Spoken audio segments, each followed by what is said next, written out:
This week on the Push Pull Legs podcast, it's the Joel Seedman Challenge, and we talk about falling off the wagon, January dieting, and how to keep it going for our clients or yourselves in February and getting your weight loss goals. Also, incredible protein pantry.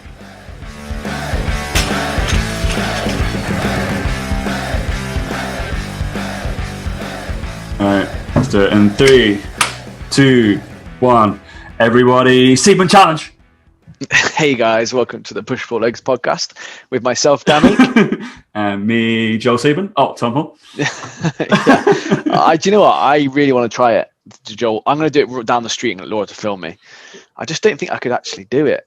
Oh, mate, we'll both do it tomorrow. I'm an absolute plank. I'm going to do it through East Village and through London. I'm going to run. I don't know. Probably people think I'm like robbing people, but yeah, it's look hilarious. Yeah, in your part. Maybe I'll go down. Behave. And maybe we'll go down the track. I'll run through Westfields doing it. Yeah. Honest to God. This whole podcast is going to be based around the video. For those of you who don't know, there's a guy called Joel Seedman, and he's basically a strength coach that believes that you should... PhD, Daniel. PhD, yeah. Doesn't mean anything, no. Doesn't mean anything. No, I know a lot of people with PhDs. Doesn't mean anything. And he basically says that you should only train to a maximum of 90-degree joint angle for anything. For anything. I'm not even joking when I say that. I mean anything. Shoulder presses, bench presses, squats, everything. It's like 90-degree angle is perfect for humans, apparently. It's like, meh. And anyway, bit of context. He decided to do a sprint challenge, and he posted a video on Instagram. And my God, he has got the worst sprint mechanics. But not only that, because he trains so badly, he is so slow. And it's like hilarious to watch. Because he's posting up as if he's some sort of hero and he's done really, really well. He's posted it. And you look at it and you're like, that looks weird. He doesn't look right. Why is he? It looks like a prank run. And people, and a lot of people in the S&C world have just destroyed him for it. And they've taken up this thing called the Seedman Challenge, where you're supposed to run like him and tag him in your stories. There's another coach that he doesn't get on well with. He's blocked, who's like really knows his shit. Yeah, he's actually performed with athletes before. Yeah, at Rugby Strength Coach, he's called. And they have on and off feuds all the time because I think Joel's blocked him now. But he's set up the Seedman Challenge and people are sending in their videos of them running. Can you imagine trying to run, right? Imagine running, but throughout the whole movement, you can only keep every joint involved to a 90-degree angle. Now try and imagine what that looks like. That's how he runs. Like it's weird. Really weird. I mean, we can pull it apart. I know a little bit about running, right, and sprinting.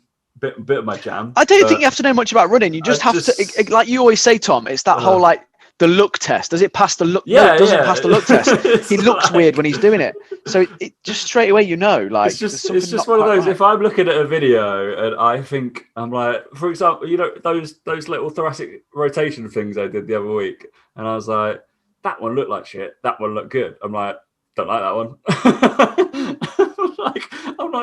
I realized like you put it up there to be criticized, but like he generally like believes in this theory, right? So the theory he's doing right now, I put this as we're meant to talk about this in the third bit of the podcast, but it's all right, we'll just crack on. My notes, Joel Seedman, lol. So his theory right now is the no warm-up. It's not a no warm-up challenge. It's some sort of no warm-up theory. So he is theorizing that you should have a capacity to lift a neural capacity to lift 80 to 90% of your 1 rep max at any point. So he is basically doing lifting, sprinting, what is apparently, I'm using air quotes here, apparently full effort work for him. And then obviously the comments, Dan can go through some of the comments because he quite enjoyed them. Oh my God, some of them brilliant. And so you can pick out a select few on theorizing that you should be able to do that. Basically sitting at your desk, like for the last 30 minutes, blah, and do that. And you should go, say if my bench press is 100 kilos, I should be able to just walk straight underneath a bar, lift 90, probably 95 kilos straight off the bat. I would theorize that I think it's probably possible. All right, Siri. I think it's probably possible, but he wouldn't be able to injure the way he moves because he's not. One of the things I don't understand. One of the things I don't understand is what's the point? Because who the fuck is ever going to go from sitting at a desk to lifting heavy? No one. Everyone's going to do a warm up. Everyone's going to warm up because they feel better. The adaptive response is better, and like no one wants to do that because we know that there's a decreased risk of injury. Surely, I wouldn't be able to pick out the research, but I'm sure there is. Like, why do we spend so much time warming people up? Like, yeah, but his point will be that those studies don't need to be done because if you train how he trains, it wouldn't matter. You know, his argument would be, oh yeah, those people who didn't warm up and got injured, it's because they train full range of motion. That'd be his argument. It's also like the people who come back to us, oh, but he trains NFL athletes. Guess what? The job of an NFL coach is generally to keep that person fit. And you realize all the kind of hard work is probably done by the college S&C coaches and all that kind of stuff because they've had them through adolescence and they're already preconditioned and preordained to doing a load of stuff. So yeah, when they're actually pros, it's kind of like, oh, don't injure them. That's normally the case. There's a very limiting amount of effect that you can have. But mate, it's so funny. You got some of the comments there. Oh my god! Like seriously, like. So me and Dan will do a seedman challenge, and then I urge anybody listening to this to join in. Tag us, tag the rugby strength coach, tag Joel Seedman, please. We'll do it tomorrow. I'll do it tomorrow. Joel, morning, good afternoon. effort on the first day, but I don't think you can call that a sprint. If you were up to top speed in 2 strides, that's not a good thing, my guy. Oh dear. Bear in mind, like, if you think this guy's like he's made like he's earning good wage. He's got 250,000 followers plus. He's a big boy. He can look after himself.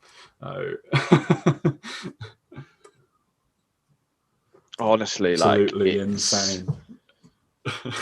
It's just I can't find some of the best ones. Yeah, right, you don't need a warm up when you're slow as fuck. That's one of the best ones.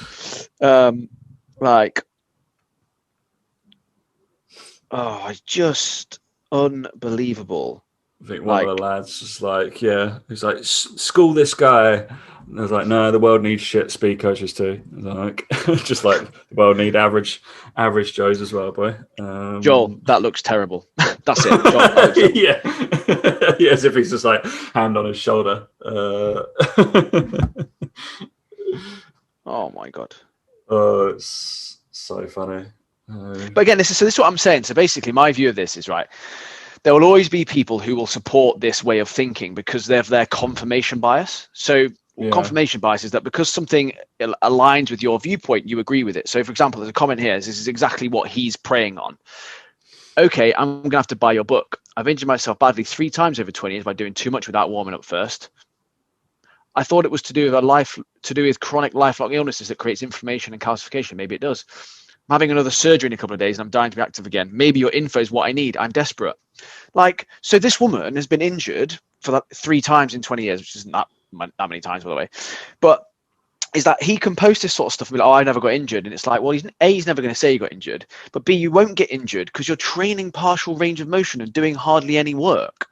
And it's just this whole thing of like, people who get injured regularly, who are training maybe the right way or whatever, they will go to someone like that because they think, oh, that must be down to my problems because I get injured when I train full range of motion, all this sort of stuff. No, you get injured maybe because you're weak or because you don't have good form potentially, whether it's full range of motion or not.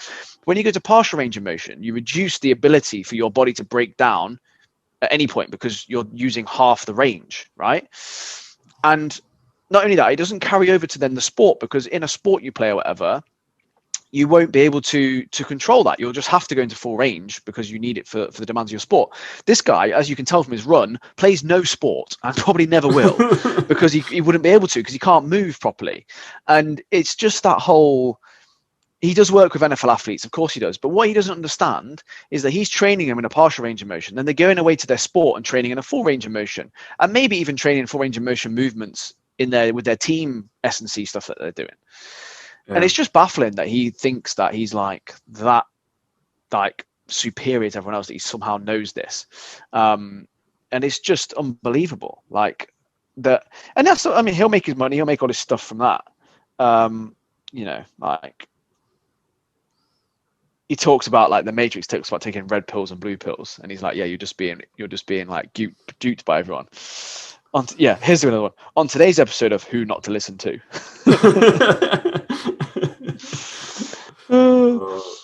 Only reason you can do this experiment and sprint cold after doing 90-degree eccentric isometrics is that you aren't fast enough to have to worry about getting injured. It's true though, because, and he says, no, read the article, blah, blah, blah. And it's like, but there's an element of that that's very, very true, is that it's the intensity of the movement that will create. So you look at footballers when they injure their hamstrings, it's because they're trying to stop very, very quickly or trying to accelerate very, very quickly. That's when they get injured. And it's the amount of force going through that muscle at any one time point, which is only created due to the speed at which you're moving initially, or you're going from 0 to 100 or from 100 to 0. If you're going from 0 to 50, it wouldn't happen the same way. It's usually when you see footballers with their hamstrings when they sprint, it's never, I say never, from what I can remember from seeing footballers with hamstring injuries when they during a sprint, it's never really during the first 3 or 4 steps. It's usually when they're nearing that top speed, and it's like I think I've seen like Raheem Sterling do it before. Again, they get up to top speed and then it kind of goes, or when they're decelerating, they have to stop really quickly. It's that motion that does it. And that doesn't happen unless you're reaching those sort of higher end speeds. It's just ridiculous. If it was nothing to do with speed, you could pull your hamstring walking. But not many footballers pull their hamstrings walking. It's to do with the range of motion that they go through and how strong they are through them. Yeah, hamstring injuries, we know it's the hamstring, even though like, it's meant to conjoin into like knee flexion and stuff like that, and it's like, oh, that's what the science book does. But really, your hamstring, you should like the point of it is a decelerative like mechanism. That's what it does. It decelerates our body, and that's generally when you overload it. It's overloaded eccentrically. And that's why it's just like it's why it gets super sore, right? It's one of those things that's biarticular and gets super sore when you train it eccentrically. And that's the adaptive response, because it's like, this is what it does. It needs to be like, so crazy, mate. Oh, it's insane. I'm going to read it. I'm flicking through his article right now. I've clicked on the link. So I'm a bit. It's just like, I just find it. And also he's quoted, like his first quote is Barry Saunders. Like, he's just an ex-NFL athlete. That's it. That's the first quote. Yeah. A cheater doesn't warm up, so why would I? Because you're not a cheater. Yeah, because you're not a cheater. Because you have the brain capacity. And a cheater doesn't play for like a £50 billion fucking event. Yeah, that's probably why. Yeah. It's just like you have the brain capacity too. You have the neural capacity to warm up, to make it better, to progress. The cheater probably doesn't have that. So. Honestly, what a stupid thing to say. The article's long as well, man. You're also suggesting as well that your muscles are the same as a cheater's. They could just going to suggest it could be genetically different. Maybe that over time, evolutionary, from an evolutionary standpoint, maybe that they're designed to be that way. But never mind. It's the missing key. It's pretty obvious at this point in terms of one's ability to sprint consistently undercoded, but obviously eccentric isometrics with 90-degree joint angles is the missing key. Fuck off. No, it's not like honestly, it's when someone's that narrow-minded. Like, again, they're going to get people who agree with them when you're that particular. Like, he's got 250,000 people that follow him. Some of them probably follow him just for the lols, to be fair. But hello. He will also have people. Yeah, he will also, like me. Yeah, he will also have people who will follow him for what he's doing. Because, like I say, it's that divisive thing where, again, for me, it's that bias thing. If he says it enough, and he's got a PhD, and he's written articles, he's got a website, and he sells books, and people do it, and they have been injured all their life, they then do his program and don't get injured and feel like they're getting strong through a partial range, because again, you're only going to feel strong in that partial range because you don't have to go any further. It's like the people in the gym that can back squat 100 kilos but half squat it. Yeah, to them they think they're strong. You know that they're not, but for a full range, but they will always train just in that range. So they say they're feeling strong. So they might squat more than they've ever squatted because they're doing half of a squat. So they feel like they're getting stronger, but then they have the superiority complex of this guy going, oh yeah, this is the way to train. This is it. So then he gets all the good testimonials. Yeah, I'm not injured and I'm stronger than ever. No, you're not injured because you're not training for a full range of motion. You're stronger than ever because you're not training for a full range of motion. that's it. Like that's it. I just love like some of the exercises are literally like how much shit can you throw at something to I save a lot of them. I can't wait till I got this till I can get back in the gym and record some scoop ups, because some of them are brilliant. Like he trains as well. He regularly posts videos. He trains like a bikini athlete. Yeah, I've got her up here. And like as a bikini athlete, right, your only goal is to bring A, good condition, and B, a toned physique in terms of musculature. The best way to grow bigger muscles is to train them for a full range of motion, and by doing more volume, doing volume-based stuff. He has her doing like ridiculous isometric holds for her like core and shit. Yeah, what is that? Like, what is that? So, I can't even describe that. But like, just awful. Like, no need for it. And like, she's really strong. Like she's functionally, position. She's functionally strong. It's like, yeah, but on a bodybuilding stage, who gives a fuck? You don't need to be like awful. I like when awful. they again. they I think she's a masters. I think she's a masters competitor. So again, for her, it'll be, I wasn't injured, didn't get injured, didn't have any pain. It's like, yeah, you're not going to, because you're not doing anything with your training. Pays in the barn with her. She trained like a bodybuilder for the last 40 years. So it's like, hang on a minute. All you're doing now is maintaining the muscle you've got. Yeah.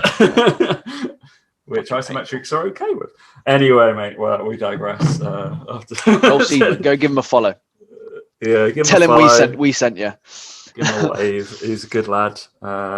Yeah, I've never spoken to the guy. Just just funny. He's full of lols. I'm gonna side on some of the other stuff. All right, we got protein review, Daniel. Protein review. Don't worry, I forked out from, didn't I? Do you know what I mean? I forked out for the new one. Let's try one of the new ones. Jesus, we're gonna do the new ones. Yeah, we got time now. We got time. We got bare protein bars. We've got enough now. I can put the rest of them in this box. Yeah, I put them all in that box as well. I was like, I'm keeping this box. What are you going to pick? You pick then. Go on. The Protein Pantry nicely reposted my story. Did they? Of course they did. They like us. They know us. I think so. Yeah, I think we covered their stuff before, like way back when. They do now. I mean, they all look good. I know you want to do so. The new ones, we got Caramazon Crunch, double chocolate chunk, chocolate honeycomb and sea salt, Jaffa cake, and hazelnut cream. Basically, if you think of these, think of going to like a little coffee shop and they would have like their own cakes and homemade cakes and stuff. Yeah, that's what it looks like. That's what they look like, right? They look. I know just like that, don't they? You want to do the Caramazon Crunch, don't you? Mm-hmm. Should we do that one? I do. Yeah. All right. I'm trying to get all these in a picture. I'm not a big caramel person. Not caramel. A raisin person.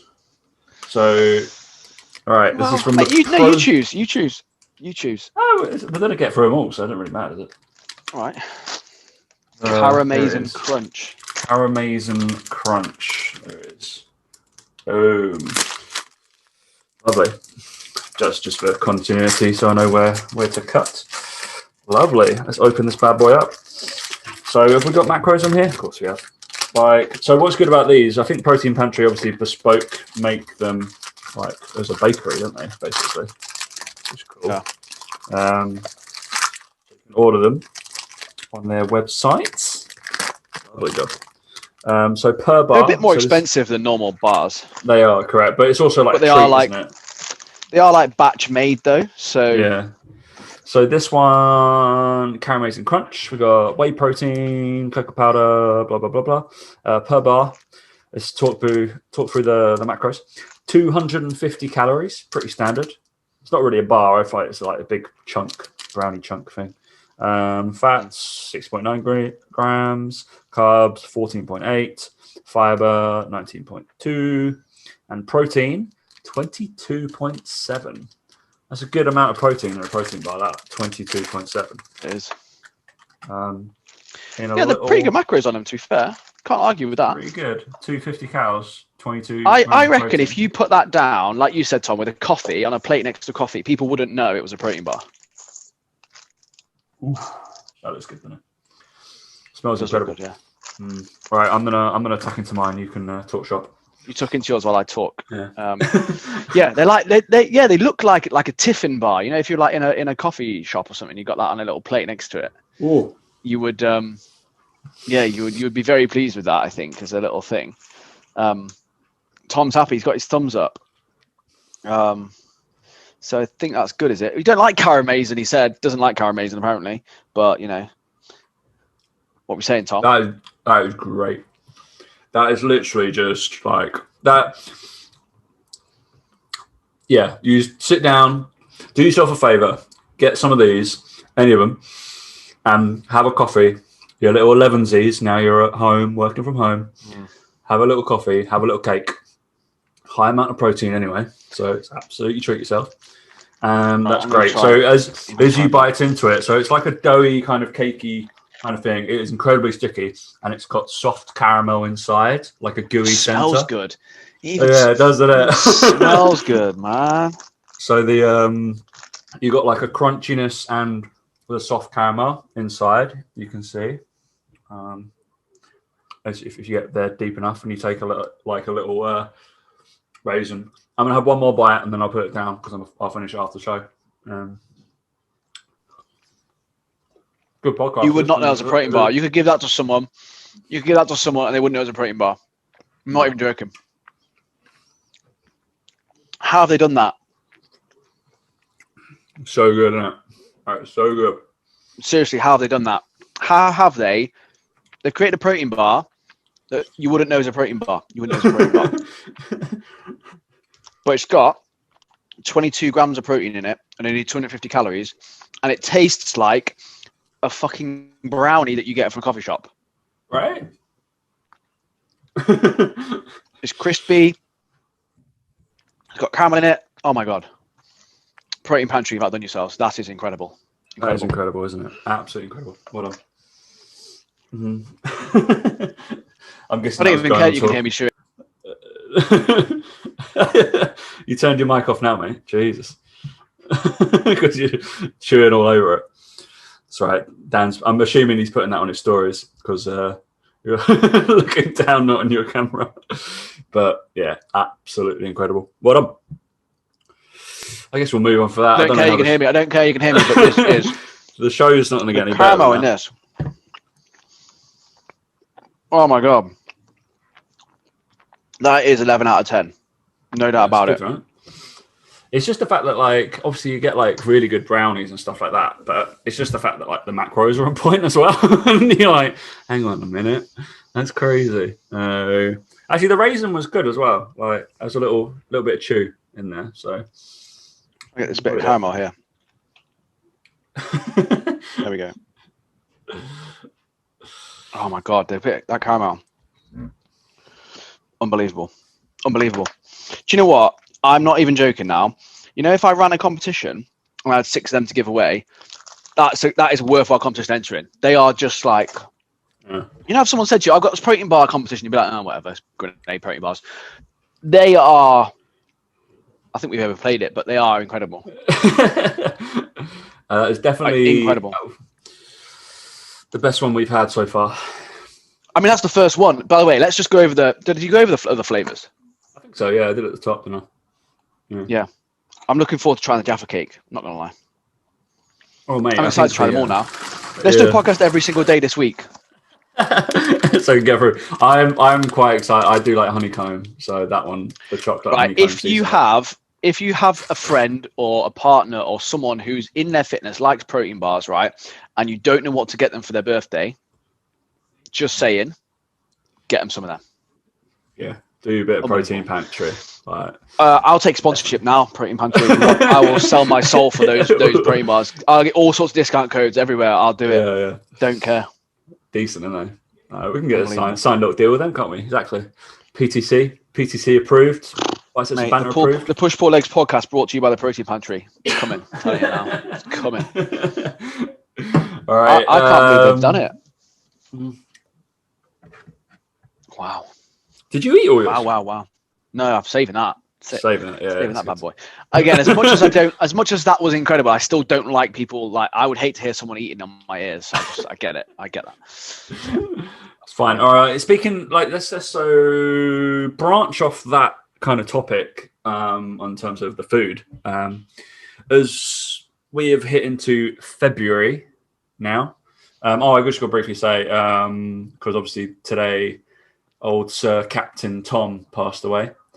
Quite sad. Thought I'd just mention that. Good lad.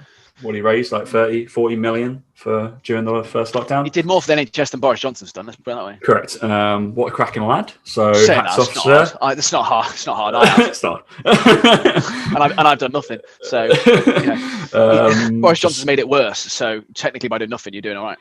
Hats off to the lad. Died he had no pneumonia, and then died of COVID because he had no pneumonia. So I believe that is the thing. So hats off, mate. Rest in peace. Well done. Done everybody pretty proud there.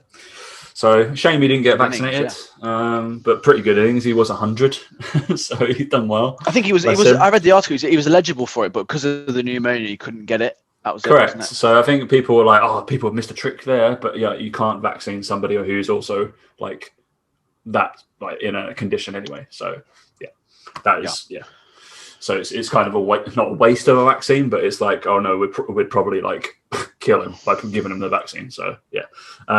So well done, Captain Tom. All right, back in. So dieting, Daniel. I think because we've hit with now the 2nd of February. By the way, February 2021. I've seen a lot of like posts about this. Is the month that has everything in check. It is the most organized month in the world. It is 1st to 28th. The old Apple calendar. Monday to 4 weeks. Boom, boom, boom. Exactly. I'm in a big favor. They should definitely basically make the calendar any like this. Basically regulate it and make it 13 months and have 28 days in every single one. And then you'd have 364 days in the year.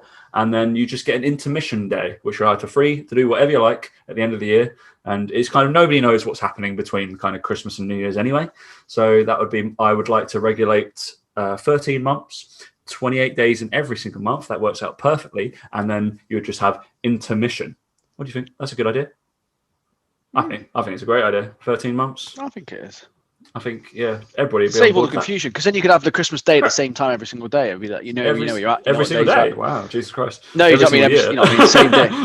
Yeah, and it doesn't matter if like, oh, but my birthday is on the 30th. It doesn't matter. You just work it out. You work out what day that would have been, and then it recoils back into that day. Absolutely fine. We thought of everything. So I don't think it's going to catch on, mate. I'm not going to lie to you. But I mean, it. That's what they should do to make everybody, because then you got no excuse for like, oh, I don't know what day. No, it's a 1 to 28 every single day, 4 weeks in a month. Crack on, it'd be perfect. It's too much like sense, mate. So that's what they should have done when they were reforming the calendar past the Romans. But no, just like when London got burnt down, and there was all these plans. Remember, there was London burning, like the whole fire of London. All these plans to make London beautiful, put it a grid system, do a spiral system was a really cool idea. So you could have starting from the center and they spiral out with the roads and the houses, and that'd be like insane. Now just put it back how it was. Fucking brilliant. That worked out. Just had this perfect chance to rebuild. But all right. So I quite like the whole like American system of like blocks. Yeah, like it's great. It works. I quite like it. Like, oh, where is it? All right, yeah. 24 for 6. You just know how many blocks away it takes to get places. Then you're like, it's that many blocks away. I know how long it's going to take me. Yeah. Then not like, oh yeah, you just kind of round that wiggly road and just like going for example, going to Daniel's house. Is I always when I visit Dan, it's always late at night. I'm getting there, so I've usually worked and I'll drive like in the evening and get there at like 9-10. It's dark and the roads you kind of get there and I'm like. Quite close on the map, but it's still saying about 10 miles away. And you're like, oh, wait a minute. Yeah, let's go around. There's a pheasant. There's a deer. I've got to go against this lake, through this ford, up this Bath mountain. Is like nicely positioned just off a motorway. It's not like you go on a motorway and you just happen to get into Bath. It's like you have to go off the dirt track, off to the side. Yeah. It's insane. Anyway, I've gone off on about 3 different tangents. Anyway, we're I guess what we'd say is this is just generally the sticky period, especially I'm looking at you, Daniel, in terms of nutrition advice and dieting. Is this the most regular time to people to fall off the wagon? 100%. As an online coach, people always assume that January is like your busiest time. It's like, nope, that's actually really quiet. It's actually February and March, because what people do is they try it themselves and then they realize they can't do it. This year is obviously a bit different with everything going on. But in general, that tends to be how it goes, because it's the same with, I suppose at the moment, obviously no one's really training or going to the gym, but it's the same thing with diet as the gym. So you could replace what I'm about to say with training as well. But essentially what people do is they kind of go, right, I'm going to do this. I'm going to make sure that I fix my nutrition. Last year I didn't manage it, so I'll just do the same thing again. It didn't work last time, did it? Oh no, but this time it's going to work. It's going to happen. And basically people try and change too much. They try and do too many things all at once. I literally, my email that went out today to my email list was about this very same thing, is that the reality is, in terms of dieting and stuff, people think they go, right, I'm going to eat a really super healthy breakfast. I'm going to eat no sugar. I'm going to eat no meat. I'm going to make sure I get in 20,000 steps. I'm going to make sure that I do my mobility class before I do work. I'm going to make sure I meditate and all these things, right? And if they miss out on 2 or 3 of them, they give up all of them because they failed. Whereas the reality is, if they'd have just said, I'm just going to track my calories, they would be far further forward now, 4 weeks on, than they would have been if they tried to do all that stuff. And the reality is, it's about picking the things that are going to make the biggest difference. So having a healthy breakfast isn't going to make a difference. Like cutting out meat, it's not going to make a difference. Cutting out sugar, it's not going to make a difference. A, you can't keep it up for long enough anyway. And B, it's not going to make a difference unless you address the biggest thing, which is the amount of food you eat, for example. And what happens is people try and do their own like thing that they've seen in a magazine or thing that they've seen online, or their diet, got given a diet book for Christmas. And what people fail to realize is that they think it's the diet that didn't work, or they think that they ran out of willpower. They think that and it's like, the reality is, with anything in life that's difficult, is you need accountability and you need someone to help you. I know plenty of people who know their shit and they're not accountable to anyone, so they don't do it. And that's why February, March is always the busier time. And then April hits and then they're like, shit, I've got 8 weeks to my holiday, I better get in shape. And then I'm like, it's too late now. February, you can do something about it. April, nah, you're not be ready for June, mate. Too long. And it's just this whole thing. It's this obsession over the minutiae and specifics and certain foods and certain meals and certain times of the day you eat. And the reality is, it's like nothing to do with that. It's nothing to do with that. It's everything else you're doing. It's the things that you're doing as a whole. And yeah, that's basically it. But I think people just don't believe how simple it can be. And I said this to someone on the phone the other day. I said, they had a dog. I said, if your dog started getting fat, what would you do? And they were like, what do you mean? I was like, well, if your dog was getting fat, you would feed it less food and probably combine it with a bit more walking. Probably. They're like, yeah. I was like, what makes you think you're any different? And they couldn't believe it. They're like, oh yeah. I was like, you wouldn't start going, oh, my dog needs to go on keto, or my dog needs to eat grapefruit. That's it. Just grapefruit. No, you eat them eat what they normally eat, but you just take a bit away from them. And the reality is, you need someone to do that for you, like that holds the control. Like that's what you do with your dog. You hold the control. They can't find food out of nowhere. And it's the same with the kitchen environment thing. It's like, don't have shit in the house. If you know you can't control yourself eating it, don't buy it. It's the simplest trick in the book, especially right now, right? Yeah. And I think that's the biggest problem, is people don't believe that. They don't believe it. And that's what frustrates me half the time, is they'll get Joe Wicks's book, but then they'll also have like loads of wine and beer and chocolate in the house, and then wonder why they can't control themselves when they want to eat it. It's like, well, because you're probably going to start craving it at some point. Like, that's it at the end of the day. But I always use that dog analogy because it's just like, again, you wouldn't start saying, oh, I need to give him apple cider vinegar every morning. You wouldn't. You just wouldn't do it. And it's exactly the same sort of principle. And I get that we're obviously more advanced than dogs before someone's fucking like, oh, you're very funny. But the overall overriding principle is the same, is that even if you were to then not walk your dog more and just feed it less, it would lose weight. It's the same principle. It's like, just do one thing, like either feed it the same and walk more, or do the same walk and... Do you know what I mean? Like, to me, it's fucking obvious. Of course it is. But when you put it in words like that about your dog, all of a sudden to everyone else it's obvious. They're like, well, yeah, of course I would. Like, yeah, you wouldn't fucking buy a recipe book for your dog and think, oh, there's something magic in this. No. you just walk it more? It's that simple. And like I said, the problem is people don't have that person in charge of their food like the dogs do. And that's where kind of coaching, I suppose, to a degree, it's literally what I do. I literally say, look, if you want to do that, this is how you're going to have to control things to get the result you want. It's literally what I do. Some days you feed them a little bit more food. Some days you feed them a little bit less food. Some days you give them more walks. Some days you give them less walks. And depending on their situation in their work and life, that is altered based on your ability as a coach. Simple. There you go. I mean, with the analogy of dogs as well, yeah, it's even more like that during lockdown because we can only go for walks. So we essentially, right. So yeah, I do have my self-worth of. You can tell when obviously I'm working myself on like a Tuesday and a Thursday, and I get tired after my stuff. I'm dieting right now. I've already done my 18,000 steps. I've done. That would be a normal day for me. If I'm in the gym, it's crazy how like I think the other thing about that, like you said, is like you're saying there as well. Is the other thing is that people don't expect to be hungry, and I'm like, what do you mean? Like, if you're going to be hungry, like if you're dieting, there's probably going to be periods of the day where you're going to crave food, you're going to be hungry, you're going to want to eat more food. Of course you are. That's why you're the size you are. Why you want to lose weight, because you've been eating too much of it. And I think again, it's that thing of like, what do you think that you could just have a free for all? And that's why all these diets that say, yeah, just cut carbs are so popular, because people can eat as much as they want of all the other stuff, and then they realize they can't. They're not losing any weight, and it's not the carbs in the end. And I think that's the other thing is this realization of like, oh, hang on, so what? I can't eat what I want. Oh, I can't carry on eating the same amount. No, like that's kind of dieting. You're going to be a bit tired. You're going to be a bit tired because you've got less energy. You know, like, yeah, it's just that whole thing of like, to me, I just find it baffling. I find it baffling. Yeah, it's crazy. So the advice, what do you expect?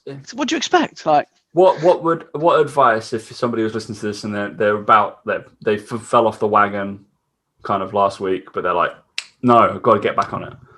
What advice? What one thing or two things would you give them to do?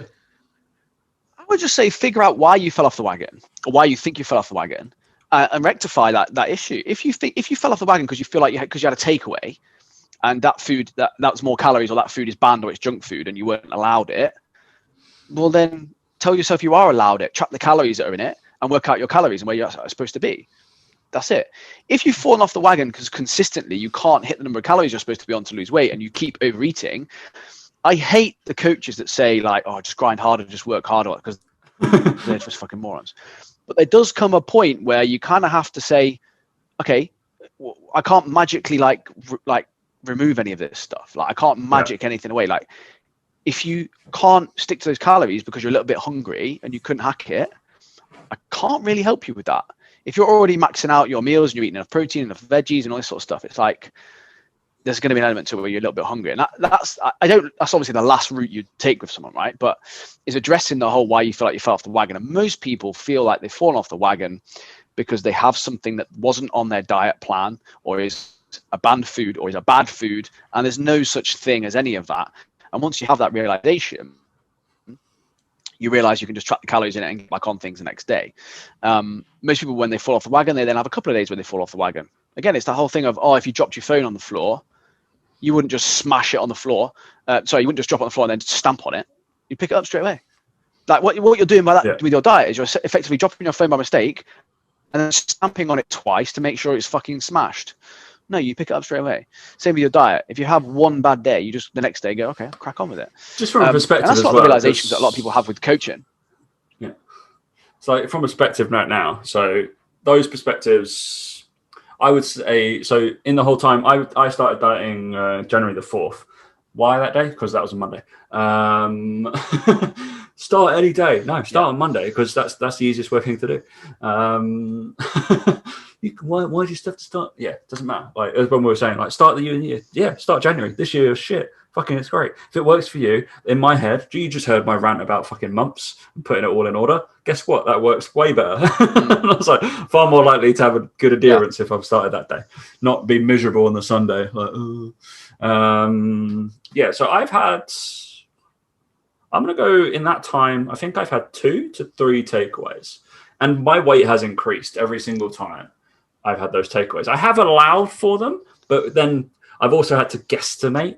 I've had 3 takeaways. I've had 2 because generally when I'm watching the NFL, I like to eat some American food. So I've ordered a lot of chicken or chicken wings. Lovely.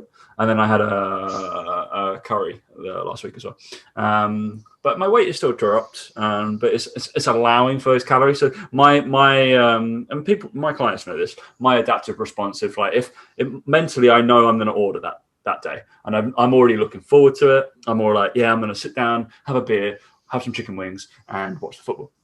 So I'd have a small breakfast, and then I would skip lunch. That's how I do things. I think Dan would probably skip breakfast, like, because he's just like, all right, I'm just going to go. I don't care about if I get up, do something, go take the dog for a walk, and that kind of fills that part of the day. I'm similar, but I've got to fill it with something else. I'd rather have breakfast, and then I can kind of pitter through most of the day if I'm just drinking lots of fluids and then crack on. But I'm not even thinking about like, I must have my water, I must go this. I'm just like carrying on with things. It's like out of sight, out of mind. I'll try not to be around food as well, is one of the big things. And then I'll be like, okay, I'll pick a certain time. So if you think you struggle with that, I tend to think, all right, I'm going to have that when I'm watching football. So football is on at 6 p.m. I cannot eat until that time. That is my goal. I have to get there. That's that short kind of goal span. And I'm like, all right, I prepared myself. I know I've got this amount of time for about 10:30, 10 o'clock on the weekend. It's a weekend day. I'm going to have my breakfast, some eggs, got egg whites, classic egg white, and just one egg. Whoosh. And then I'll be like, all right, I can't have anything until 6. I have a coffee, that kind of thing. But I think it's that prepared state as well. I feel like that works. I think it's when it's random. It's like, oh, you just become a little bit reactive. Even though that was just like the day, it throws you off, right? And that's the thing. When you said like you end up having a takeaway and then fall off, like, oh, I fucked it all. You're like, no, you haven't. Like my weight increased and it stayed up. It was above what I had for about 4 days. How it kind of went around. I did overeat by quite a lot, by the way. So I just chowed down. But yeah, it takes a while, and it's just like, it's persistence, making sure you're doing the right thing. It was coming down. And if you saw previous results in the first 2 to 3 weeks, guess what? Probably, a lot of people say they plateau, that it's because they end up doing that thing. They have a big meal and then they try to recover, but don't see it get back to where it was too quickly enough. And then they go, fuck it. Like, no. It works. Yeah. Like we see it a lot. I'm on about 2,500 calories, 2,000 to 2,500 I give myself. And I just was like, all right, I know it's working. Like, I've just got to recover back to that. Yeah, I've probably just added on 4 days. That's about it. So yeah, we see it a lot with Blitz. Like, basically, this is our 4th time doing it now, so we kind of see this pattern. It happens every single time, and it's the reason why most people mess up their diets. Is that by the end of week 2, a lot of them are like not seeing any changes, nothing's happening. Like, can't see any change. Weight's dropped a bit, but I can't see any change in the mirror in anything in the pictures, or I don't feel different, and I'm just really craving like some food. I'm really craving this, craving that. And it's at that point that we have to go, no, look, everything's great. It's going really, really well. And the amount of them, the pictures have changed, measurements have changed. People are telling them they look different and all that sort of stuff, but they can't see it themselves. Yeah. And the hardest thing is you will always be the last person to see it yourself. So you might have given it your all for 2 weeks. You then go, I'm going to have a takeaway because I'm really craving one and I don't see any change. What's the point of sticking to this diet? It's been 2 weeks. I've only lost a pound or something like that. If you were taking pictures, you would have seen a huge change. If you're taking measurements, you'd have seen a huge change. So we reiterate that to them all and go, look, there is change there. You're making fucking ridiculous changes. This is quality. Then by the end of week 3 is when they all go, I'm starting to feel better. And actually, I don't really crave that food now. And actually, I've realized I can have a little bit of what I fancy. And actually, it doesn't affect things too much. And then by the end of week 4, which is this one coming up, they might be able to see the change in their pictures. They might be able to see them there. And that's when they believe. But the problem is most people after 2 weeks or 3 weeks or something, depends on how long you push it, that's when they give up and fail. And it's because when they see themselves in the mirror, they still see the same person. And if you don't take pictures or measurements, even measurements, people don't believe that. They go, yeah, I've lost some centimeters on my waist, but I don't see it. Because you see yourself every fucking day and you judge yourself every fucking day, you'll never see the difference. Whereas if you take pictures and you put them side by side after 3 weeks, you'll go, this is working. This is working. And then you give it another 5, and that's where you get all the sort of transformations we get in Blitz. And it happens all the time. After week 2, it's not working. It's not working for me. This isn't for me, this. It's not working. It's not the right thing for me. Like, it is. You just carry on with it. And then by week 4, they're like, oh, I'm really glad I carried on. I'm really glad I persevered. It's like, yeah. because you don't see the change. You'll be the last person to see it. Last person to see the change in I hope you get quoted in one of your next calls or whatever, because I'm sure there's a few people who are on Blitz or have been on their Blitz, and I just wanted some. Dan, you just told us to shut up. You're like, correct? Yeah, shut up. Like, no, but close like, your mouth. sometimes There's less likely the food's as bad as it sounds. Like there's, yeah, like there is a point as well where I think you can be as nice a coach as possible, but that doesn't always help some people. No. Sometimes you do have to just be a bit more blunt and be like, no, like you don't know what you're doing. I do. Let's just do what I'm saying. Let's just do what I say. Like, let's just focus on that, shall we? And a lot of them a lot of the comments are a bit like, oh, I'm just going to have to trust the process. It's like, yes, you are. Yes, you are. Because up to this point, you've trusted Slimming World, and that ain't got you very far. Yeah. So trust the process. And again, a lot of them, it's kind of like we have to just say to them, if you're eating this amount of calories you're telling us you're eating, you're going to lose weight. Like there's no way around it. So either you're lying and you're not losing the weight, or it's happening and we just got to wait for it to show. And it's usually the latter one. Because it's like, we know from science, we know from the numbers, we know all this stuff, we know enough to go, yeah, you're losing weight. But yet we're human. Like, again, it's not like people do the same thing. 90% of them, good chunk of people do that. Not many people have got the mental capacity to just keep going with it and just be like, okay, I don't care. I'll trust in the process and keep doing it. Or they do see the change, or they do see the positives. Very few people do that. Most people focus on negatives and I can't see change or whatever. So that's what most people do. Lovely. All right. With a last little thing before we bring this to a close. I did promise that I would give my opinion on Clubhouse. I invited you, Dan. Oh, yeah, did you sign up or not? I sent. You invited me, but I didn't sign up. No, mate. You know? Oh, you bitch. Been a bit busy, mate. Sorry. You bitch. Because you only get a certain amount of invites, like because you have to be invited on, and then you only get certain. So I was like, oh, I'll invite Dan. I've still got one more actually. I think you get them like a certain amount of time. I've been on it a fair bit, and I even I allowed notifications to happen. I don't on do that very often. I like having to physically go onto the app to look at the notifications to happen, because you just end up your phone just fucking pings all the time. Fuck off. And then so I allowed that to happen. It's weird. It's like live podcasting, and then you can raise your hand to ask questions, and it's just an audio based format only. There's no like home screeny thing where you can scroll and see lots of people or anything like that. You obviously see you can follow, and people follow certain people, but they host a room, and it'd be like me and you would start a private room. Then our followers can come into our room. We'd be doing the live podcast. Maybe we can do one on there. Fuck it. And then nobody would be in the room.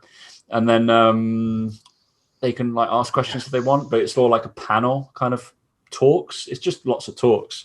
One thing I have noticed, and I realize it's a relatively new platform, but one thing that has pissed me off about it, okay, and it seems to be inundated with absolute horseshit of people who generally the people who I'm super successful, yet from what I can see, I'm following a few of these fuckers, and from what I can see, they appear to be on Clubhouse doing at least 3 to 5 panels or 3 to 5 talks rooms a day. I'm sorry. Must be real busy. This is where I don't get Luke's been invited onto a panel every week. There's a couple of panels that we probably will be doing and stuff like that.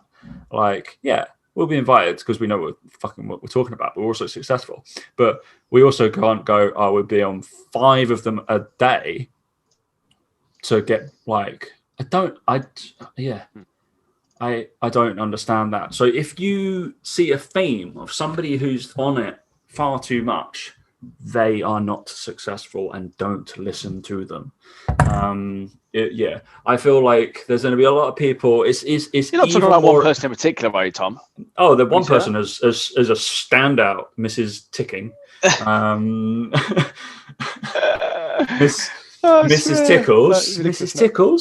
Mrs. Tickles. Fucking hell. These people, but there's a whole group of them that kind of circulate around each other and have each other's back, and they all just seem to be. I'm like, do you spend all your time doing it? I don't understand. So who you who you're coaching, who your clients, are they not wanting any of your time? Like, I don't understand. If they're paying like a lot for you, then they probably want a lot of your time. If they're not paying a lot for you, then you've got a fucking incredible system to get through it more. Like, yeah. So I'd be wary of that. I think the thing is, I think it's at that level. I think a lot of the stuff is systemized to that degree that I think they set it up that way, maybe whereby they actually aren't the people that get involved in the day-to-day stuff. And I think as a business owner, that's the decision you have to make at some point. Correct. Is, do you want to hold on to your reputation and deal with people on a daily basis, or do you want to employ people and trust them enough to do that for you? And I think that's the scary part for a lot of people. Now, personally, I would always like to be customer facing in a business. I think that's pretty important if you're coaching people or whatever. And I think the way that a lot of these talk, like if you're selling a coaching program, you'd expect that, or people are buying it would expect to hear from you probably, rather than just see videos all the time of you. You know, I think there's that element to it. I think it does fascinate me. But even regardless of that, you can't tell me that, again, the way that this person or these people try and portray themselves, that they have 5 hours free to just do that and that is fun for them or something. Like, it's not, is it? You're doing it for work. Like, clearly you're there because you want to pitch yourself. Like, we get sick of talking about the same thing all the time, and they're talking on panels about talking on the same thing, every single thing. Yeah. And I'm like, this is just horseshit. Like, no, I wouldn't be able to do it. I'm on a lot of like calls and webinars and stuff like that. So I got one tomorrow, and it's just like, no, I get so tired. Like, you end up like just the physical act of talking and being able to present and that kind of stuff, and listening, active listening is really, it's a tough skill as well. And yeah, you're not getting your salt if you're in any of those rooms, but it's cool. It's a cool premise, because I think like the rooms, you have to be invited in to a certain degree. If you follow the person, you can. I think there will be, just like with the private Instagram pages, there will be a facility to end up having to pay for that kind of thing. So it's something we're looking to maybe do or take advantage of PTC wise. Maybe have a little, like, much like you have with your Slack channels or whatever like that. We might have like do that every now and again. But I kind of like the premise of like having little forums, like audio forums and live podcasts all the time that people can just drop in and out of, because I think that's one thing that it's always I always think that's missing from like a podcast. It's good to do it if like we did a live one in front of an audience, that kind of thing, if you can bounce off that. It's always very telling when people, so I listen to like some Radio 4 stuff and some comedy stuff. It's since the change to doing everything on Zoom compared to doing it live in front of an audience, it is a different feel. So I think it would be good having people like chime in every now and again. So I think that's cool. So we'll see where it goes. Yeah. I won't be actively active on it. It's not going to be my 80 part of my 80-20, but yeah, we'll see. Anyway, Clubhouse, yeah. Get on it if you want to listen to people. Yeah. If you don't have any podcasts, that's one of the annoying things. You can't watch it. You can't do it on playback. So that's annoying. Obviously the beauty of podcasts, it's all playback, isn't it? You can do it whenever you like, whereas this is, you've got to jump in to a live session. Yeah All right, maybe we should set up a way whereby people can send us questions for the podcast. So we used to do question boxes, didn't we, a lot of the time? Maybe we should set up a system whereby they can literally send maybe email it to us, maybe just like a topic that they want covered or something. But again, I guess it's not the same thing because they can't ask further questions, etc., etc. But still, correct. Yeah, then we've got to try and answer them. Think of the further questions, and then because if you're in a panel, or we've had it where we're talking in front of people, then you kind of get a back and forth with that person, and it goes through. So that's the idea. But anyway, any other business? No, not from me. No. AOB. No, nothing. If you're part of the collective, crack on. Me and Luke are doing something tomorrow, I believe, at 6 p.m. So that is Wednesday. You'll probably listen to this on the Wednesday. So today at 6 p.m. some sort of live Q&A. So I think you can ask me any questions then if you want. For the collective, cool. We've had a couple of applications for actually gyms wanting some money. So that's cool. That's cool. So there'll be probably. I think we're still figuring out how we're going to release the funds. I think if you have applied, we'll probably do it on like a monthly basis to help out. And And then I think we've decided to do it on because we want the gym to come open with members. So we might just. I think it's a good idea. So this is the idea that I came up with, because I was like, I don't like the idea of just paying for somebody's rent, and then opening it and then them not having any members to come back in. So I was like, I'd rather pay for the members that have either frozen or not come in, and we'll pay for their memberships for a month, so the gym's open and busy when they come back. So because they're far more likely to retain their membership. So I think that's the best way of doing it, because we want people back in the gym. So we don't want just a gym open, not paying any rent, but nobody in it. That's a sad place to be. So I think that's the best of both worlds. So we'll see what happens with that. Be good. Lovely, mate. We will. Right. Well done, Protein Pantry. And very, very, very I'm going to go finish this, and we will catch you next week.